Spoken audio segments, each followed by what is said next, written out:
18 ఏళ్ల తర్వాత కుంభరాశిలో గ్రహణ దోషం వీరిపై ఇనుప గజ్జల తల్లి కన్నెర్ర చేస్తుందనడంలో ఎటువంటి సందేహం లేదు. వేద జ్యోతిష శాస్త్రంలో గ్రహాల సంచారం, గ్రహాల సంయోగం అన్ని రాశుల వారి జీవితాలను ప్రభావితం చేస్తుంది.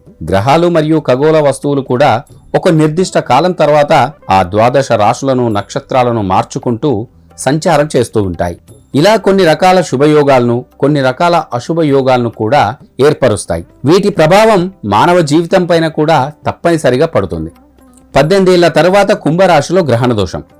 ఇందులో భాగంగా 2025 సంవత్సరంలో జూన్ 16వ తేదీన రాహువు మరియు చంద్రుడు కుంభరాశిలో సంయోగం చెందుతారు.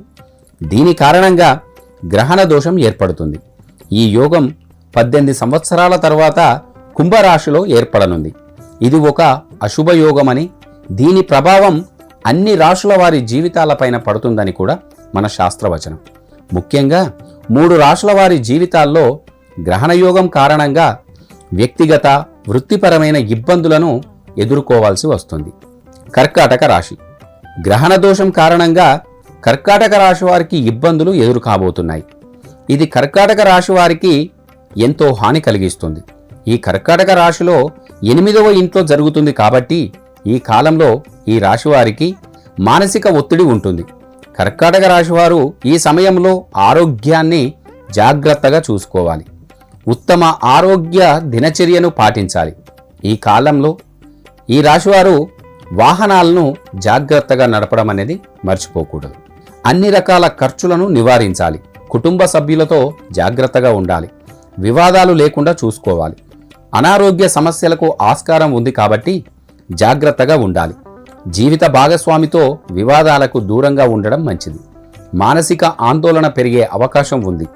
సమస్యలను ప్రశాంతమైన మనసుతో పరిష్కరించుకోవాలి. తదుపరి కుంభరాశి. ఈ గ్రహణ దోషం కారణంగా కుంభరాశి వారికి అశుభ ఫలితాలు వస్తాయి. ఈ దోషం మీ రాశి చక్రం నుండి లగ్న గ్రహంలో జరుగుతున్న కారణంగా కుటుంబంలోనూ, పనిచేస్తున్న కార్యాలయంలోనూ ఇబ్బందులను ఎదుర్కొనే అవకాశాలు ఎక్కువగా ఉన్నాయి. ఈ సమయంలో మీ జీవితంలో సమస్యలు ఎక్కువగా వచ్చే అవకాశం ఉంది. డబ్బు విషయంలో జాగ్రత్తగా ఉండాలి. ఎంతో కష్టపడి పనిచేసినా కూడా గుర్తింపు లభించదు. డబ్బుల విషయంలో జాగ్రత్తగా వ్యవహరించాలి. పొరపాటున డబ్బు విషయంలో నిర్లక్ష్యంగా వ్యవహరిస్తే నష్టపోయే అవకాశం ఎక్కువ. భాగస్వామ్య వ్యాపారాల్లో ఎదురు దెబ్బలు తినే ప్రమాదం కనిపిస్తోంది. కనుక పెట్టుబడులకు దూరంగా ఉండాలని సూచన. ఏదైనా వ్యాపారం చేయాలనుకుంటే 1కి 10 సార్లు ఆలోచించుకొని పెట్టుబడులు పెట్టడం అనేది చాలా మంచిది. తదుపరి మీనరాశి. మీనరాశి వారికి గ్రహణ దోషం కారణంగా హానికరమైన ఫలితాలు వస్తాయి. వీరి జాతకంలో 12వ ఇంట్లో రాహువు ఉండడం వల్ల మీనరాశి వారికి ఆర్థిక నష్టాలను అనుభవించే అవకాశాలు ఉన్నాయి. ఈ సమయంలో ప్రయాణాలు చేసే అవకాశాలు కూడా ఉన్నాయి. మీరు వ్యాపార ఒప్పందాలకు వెళ్తే తొందరపడి ఒప్పందాన్ని ఖరారు చేయకుండా ఉంటేనే చాలా మంచిది. ఈ సమయంలో జాగ్రత్తగా ఉండడం చాలా అవసరం. మీ మాటలను నియంత్రించుకోవడం చాలా అవసరం. కుటుంబం మరియు పనిలో ఘర్షణలకు దారితీసే అవకాశం ఉన్నందున ఆచితూచి మాట్లాడడం అనేది చాలా మంచిది. ఉద్యోగం చేసే చోట కూడా గొడవలకు ఆస్కారం ఉంది. మీపై తప్పుడు ఆరోపణలు వచ్చే అవకాశం ఉన్నందున జాగ్రత్తగా ఉండాలి. ఇది ఏలినాటి శని ప్రభావం వారిపైన ఉండే అవకాశం ఉన్న నేపథ్యంలో మరింత జాగ్రత్తగా ఉండాలి ఈ మీనరాశి వారు. ఇలా ఈ గ్రహణ సంచారం వల్ల పై రాశుల వారికి ఇబ్బందులు తలెత్తే అవకాశం ఉన్నందున వీరందరూ జాగ్రత్తగా ఉండడం చాలా మంచిది.